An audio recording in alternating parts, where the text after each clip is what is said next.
Christians choosing good works over salvation when you see them shying away from the gospel of Jesus. But you see, a time came when I decided to question this phenomenon, and I tried to understand what really is God's plan for me and the church. See, once upon a time, I was a man who didn't understand what it meant to be free. A man who thought that his good works would buy him a place in heaven, the man the Hausa would call me Aiki Kamanjaki. So, clothed in confusion and weighed by thoughts as heavy as chests of gold, I embarked on a journey of self-discovery, searching for an outlet where I could empty this bin that has left me laden. And as I trudged onward like a soldier on a battlefield, I came upon a group of brethren. You know them now. Churchgoers without substance, my kind of people. The ones who can and who will forgive anything. So far you can dobale and call them parental names they never earned. The ones who think that the good works they do is more than enough to cover the cost that Christ has paid on the cross for our salvation. And as I looked to them, I pondered in my heart. And while aloud I tapped the arm of a stranger who was walking slowly past me. And I asked with all sincerity, bros, please, tell me honestly, what is humility? What is the truth and what can be called hypocrisy? Does the life that we live outside the eye of those who know us, the eye of judgment from those who know us, does it preach Christ or does it teach heresy? Tell me honestly, boss, what is true Christianity? How do we express it? How do we even explain it? The stranger, he looked at me with a little interest now. Even though I could still tell that his body still ached to put some distance between him and I, this intellectual madman who is asking strangers questions by the roadside, but I gripped his arm tighter still and head on I fired on like a rocket.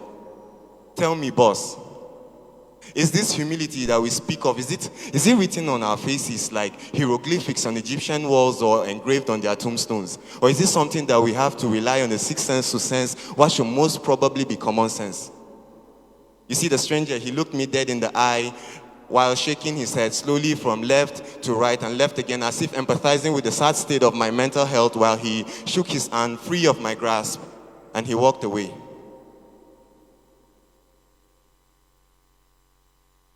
I trudged onward like a soldier on the battlefield. The next to fall under my inquisitive mind was a lady selling kunu at that non-functional bus stop right before you make the junction to my house. You know her now. The one who always wears a fixed smile on her face like a scar. Yes, her. She, after hearing my thoughts and giving it some thought, gave me this bundle of advice out of the abundance of her own. You see, she told me that we have built walls out of doctrines to make us feel isolated and powerful, but it is on these same walls that we are backed up against when faced with the harsh reality that we live in. You see, she told me not to spread religion, but that the goal is to be like Jesus, to live like Jesus, and I agree. And that true Christianity isn't about doctrines that make us feel powerful and organized while shelving aside the gospel and the principles that he has given to guide us. Because if we don't, that's when you begin to see people choosing good works over salvation. You see, she calls that the slavery of indoctrination. Indoctrination under laws that try to use the eloquence of fancy linguistics in order to exclude the principles that God has given us. And that's when you begin to see Christians more concerned about winning over other Christians to their church in the name of evangelism, while pretending not to see the thousands of unbelievers walking ignorantly on the streets. I trudged onward like a soldier on the battlefield. The next to hear my voice were the last to see my mind. A congregation full of people expectant to hear the words of this madman from the streets who is asking strangers questions by the roadside. You see, the sun had just set. The moon is shining her light in her full might, but in this semi-darkened hall full of people, I can see the light in their eyes as it glistened.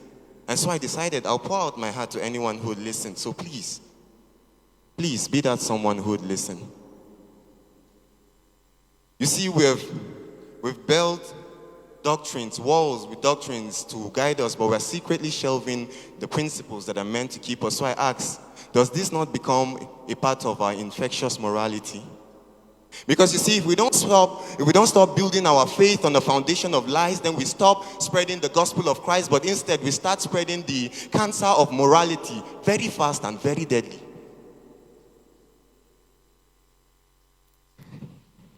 You see, the church is not the message that we have been tasked with spreading. Jesus is.